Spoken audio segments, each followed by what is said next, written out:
Des disciples essayèrent de faire sortir Jésus du piège. L'heure est déjà très avancée, et l'endroit est désert. La nuit va venir. Renvoie-les afin qu'ils aillent dans les fermes et villages s'acheter à manger.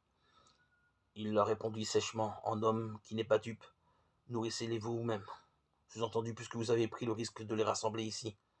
Judas, le trésorier fit hypocritement remarquer que cela allait coûter au moins 200 deniers. Marc 6, 35-38. Hypocritement parce qu'il était l'un des organisateurs du coup. Ici se place le signe qui a tant frappé les disciples que toutes les traditions concordantes nous le rapportent. Parfois même avec des doublons, comme chez Marc 8, 1, 10 ou Matthieu 15, 32, 39. Mais ce ne sont que des amplifications rédactionnelles. Et il est bien certain que l'événement n'eut lieu qu'une seule fois. Jésus, avec sa grande autorité, se mit à organiser dans la foule la collecte des vivres disponibles et le miracle se produisit.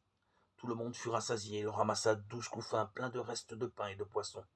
Note Marc qui ne perd jamais le sens du détail pittoresque. Marc 6, 42-43. Il ne faut rien voir ici de surnaturel. Il s'agit seulement d'un véritable partage. Les riches notables ayant accepté de donner de leur superflu. Le meeting étant prévu secrètement de longue date, ils avaient pris leurs précautions. Aux paysans pauvres et aux pêcheurs. La nuit était tombée, des feux de joie brûlaient ici ou là. Les zélotes qui avaient organisé la manifestation crurent le moment venu d'agir.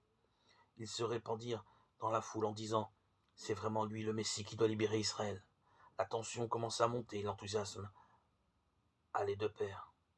Jésus prit conscience du danger. Il se rendit compte qu'ils allaient essayer de l'enlever pour le proclamer roi.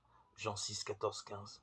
Voyant que ses disciples eux-mêmes partageaient cette idée, il choisit son moment et par surprise, il s'enfuit dans la montagne tout seul. Le Christ vient alors encore de refuser la tentation de la puissance. Mais la déception des zélotes est immense. Jésus, par sa fuite, s'aliène le dernier parti qui le soutenait encore. Les zélotes se disaient entre eux, qui peut maintenant l'écouter? Jean 6, 60. Peut-être même Jésus vient-il de s'aligner certains de ses disciples les plus proches.